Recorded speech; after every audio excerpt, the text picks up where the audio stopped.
Hello everybody, this is Fernando Briones in a series of video tutorials labeled Blender for Teenagers. In today's video tutorial we are going to do something like what we have here in the screen, which is a very strange combination of a monkey head inserted into a glass cage. Well, although the purpose is strange, the way to do it is pretty simple. So we have started Blender already. We are going to do click outside the splash screen into the workspace. So we get rid of this splash screen. And the first thing we are going to do is convert that cube into a monolith, into a wall, which is going to be one important element for building the cage. In order to do such a thing, we're going to first press N, and we're going to scroll up, so we have here those transform ribbons. First we're going to do, as I told you, is changing the dimensions. So first we are going to change the width, which is x-axis here, and instead of 2 units, let's insert 4 units. The y-axis, which is the green one here, which stands for the depth, we are going to change it. Instead of 2, it's going to be 1 unit. And finally the height, the z-axis, the blue one, it's going to be 6. Okay, so in order to rotate around my monolith, I'm going to use the mid button of my mouse, which is the wheel, by holding it and grabbing the mouse and moving it. As you see, we are rotating around. If you spin the wheel, you zoom in and then you zoom out. And finally, if you hold on the shift key and then press the mid button, which is the wheel, and then you drag the mouse, this is what you do. You move around the workspace. Okay, now the next things we're going to do is changing the point of view very easily by using the numerical pad. In our keyboard we are going to use the keys that I'm going to show you, which is going to be the number 1 here, the number 3 and number 7. 1 is going to be front view, 3 is going to be side right view, and 7 is going to be top view. Number 5, on the other hand, this one, it's going to be the key which is going to allow us to change the perspective. That's something you're going to see in a minute. So, by clicking 5 in the numpad, as I told you, you see it changes clearly the perspective. The one what we have by default is the conical perspective, which is the one that we use on our daily life, since our perception deform things when they get further.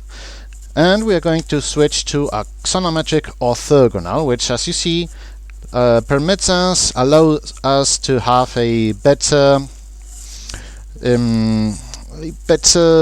perception of size, especially when we have lots of elements. So we are going to keep on using orthogonal, and we are going to switch to front view. How we do that? By pressing number 1 in the numpad. Remember, always the numpad. Then we're going to change to right side view by pressing number 3, and finally top view by pressing 7. Next thing I'm going to do is duplicate our monolith by using the following shortcut. Shift, you hold on Shift and then you press D, the letter D. As you see, it turns white, the outline. You press Enter to perform the duplication, and then we can move it. As you see, it has been moved already. Nice. Next thing we are going to do is rotate it. How am I going to rotate it? Here in rotation, I'm going to rotate it around the Z axis, which is the height dimension, 90 degrees, so like this. And next thing is going to move the monolith so it attaches to the corner. How do I do such a thing? I can move it directly by using the axis, but if I want to move it more freely, I press the letter G, okay, G, and this is going to allow me to move it much closer. Okay, I'm going to try to get as close as possible, but as you see, still it's not as precise and as accurate as I wish. The way to improve that is in location, change the numbers so we have rounded numbers. For instance, instead of minus 1.5 whatever, just only 1.5, and as you see, the adjustment is perfect. I'm going to duplicate this one again, Control Shift D, enter, and instead of 2.5 on the x-axis, I'm going to make it negative, minus 0.25, so it goes directly to the other side. Okay, and I'm going to duplicate again the horizontal one, Shift D, and move it like this. Make sure the numbers are rounded numbers like this, okay, in terms of location. So my cage is almost done. The only thing I still need is a ground, okay, otherwise the monkey is going to fall directly, and we don't want that. I want him to be absolutely encaged. So I'm going to select the first monolith, which I've done, Shift D again. I'm going to move it apart a little bit, and I'm going to change my view. I'm going to right side view by pressing numpad 3. And what I'm going to do is rotate it around, in this case, the x-axis, so we get a flat horizontal parallel to the floor like that. I'm going to go to top view, numpad 7 again, and what I need to do finally is rotate it around the z-axis again, so it fits like this. Okay, nicely done. I go again to numpad 1, and I'm going to insert it in the inside. How much? Again, rounded numbers in terms of location, 1.5 and minus 2.5. Okay, that's it. We have prepared the cage. So let's go hunting. We need a monkey. More precisely, a monkey head. How are we going to get that? Well, the shortcut, in order to add things, I go to numpad 7 again. It's going to be Shift A. In Mesh, I'm going to search for my monkey. So here he is, my monkey. But unfortunately, the poor thing is, well, as you see, inserted into the wall. I don't want that. I'm going to try to insert him in the empty space of my cage. So if I go to numpad 1, which is front, this is what happens. I do not see the monkey anymore, since, of course, it is hidden. It's inside a cage. So how can I decide, how can I figure out the height of the location of my monkey? So we are going to do a little trick, which is changing the way we are seeing the elements. Right now, here in this corner here, we see we are using solids. We're going to change to wireframe. So if we change to wireframe, as you see, we see things in a transparent way. We just only see the outlines, and this is going to allow us to define very well the place and well, yes, the location of our elements. So we make pretty clear the monkey is exactly where I need to. In order to change very quickly the view mode, we are going to press letter Z. Okay, Z, change from solid to wireframe in just one single move. Here comes the monkey. I'm out, I want to get free, I want to break free. No, you stay inside. Let me see by using Z if it is in the inside. Yeah, it is. Nice. So we are going to apply some materials.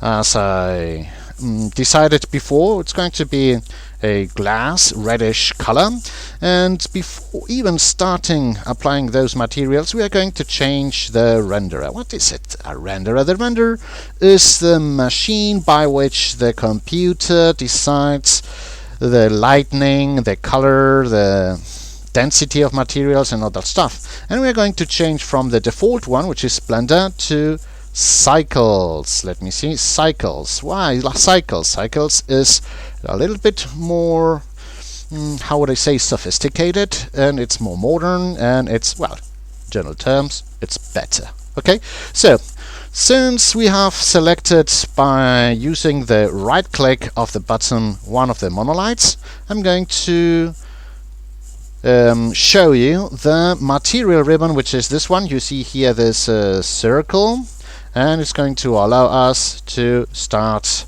the beautiful activity of applying material. So first of all, we are going, instead of diffuse, we are going to select glass, and that glass is going to be a little bit reddish, something like this. Nice. Why reddish? Because I like red. Is there any problem with that? No, I don't think so. Okay, in settings, as you see, we still see the material as with the original white one. We are going to change that in order to make it coherent. Now we need the monkey. But where's the monkey? I do not see the monkey.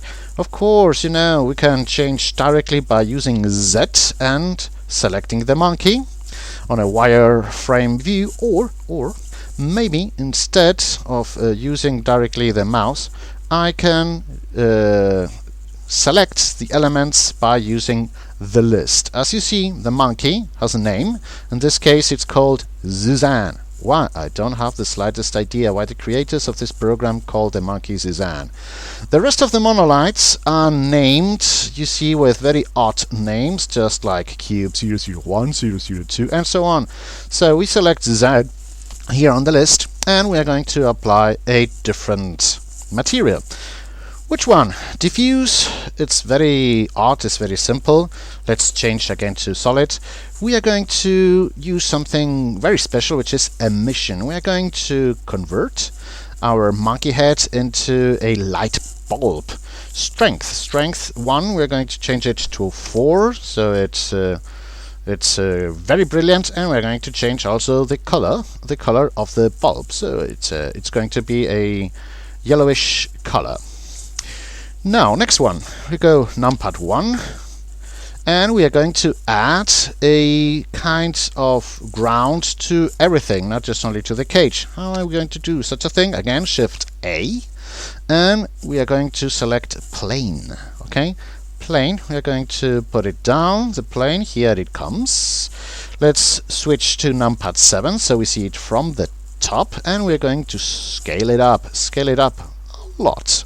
Okay, like this, it's going to be enough. We select the plane, and we're going to apply again a different color. In this case, I'm going to use a glossy color, which is going to reflect, but I don't want to reflect everything. So I'm going to change a little bit the roughness. Instead of 00, it's going to be 0.2, for instance.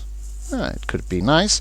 And we're going to change a little bit the color. Let's place a little yellowish color again. Okay.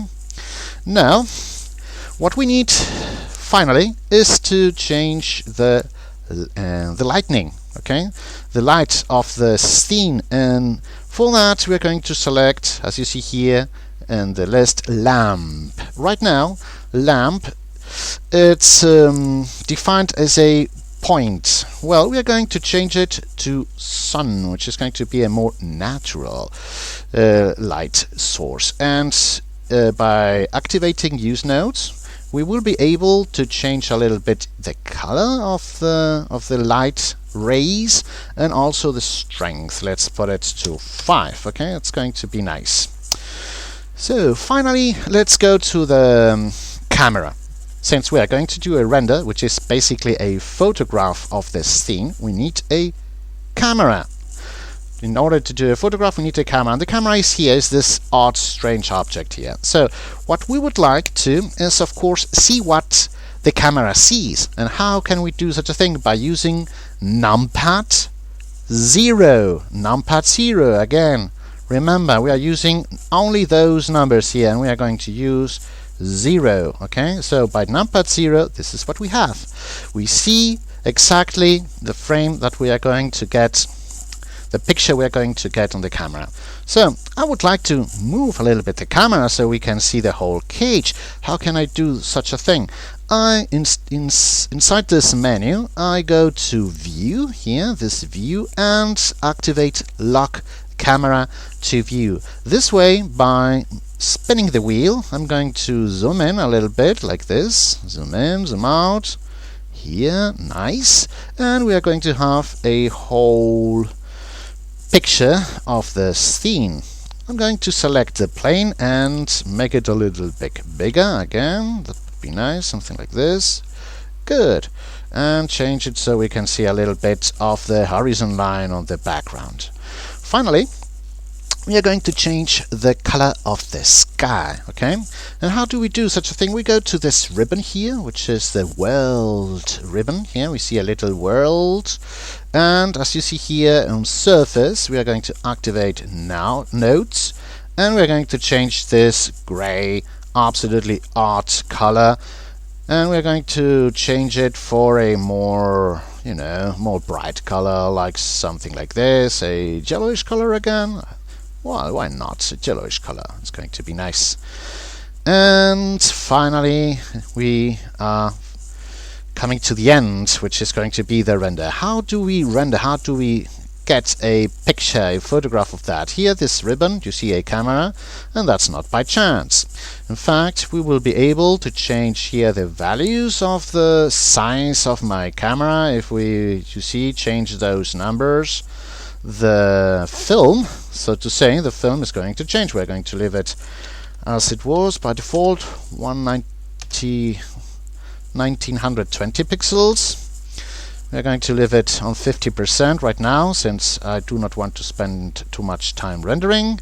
And finally, we are going to, in output, we are going to select a file where I'm going to save my rendering. Is going to be, let's see, La Sepia. No, that's not La Sepia. It's blah blah blah blah blah. Krause Labyrinth. Here, where we are going to save all my work. So now the magic is going to perform by pressing either here the button render or directly F12. Let's see what happens. Nice and quick. Well, not nice.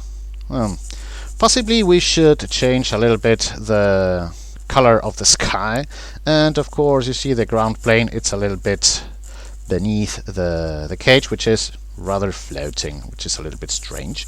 So in order to correct all those little details, I go numpad 1 and make sure the ground plane is more attached to the monkey cage, okay, like this. Let's go back to global, the world, and put a color which is not that yellowish. And we are going to change also the material of the ground plane, which was a glassy yellowish one. And I'm going to change a little bit the roughness. I'm going to scale it down a little bit, 0.1, numpad 0 and F12. Let's see, how did I improve the result? Well, it's not that beautiful.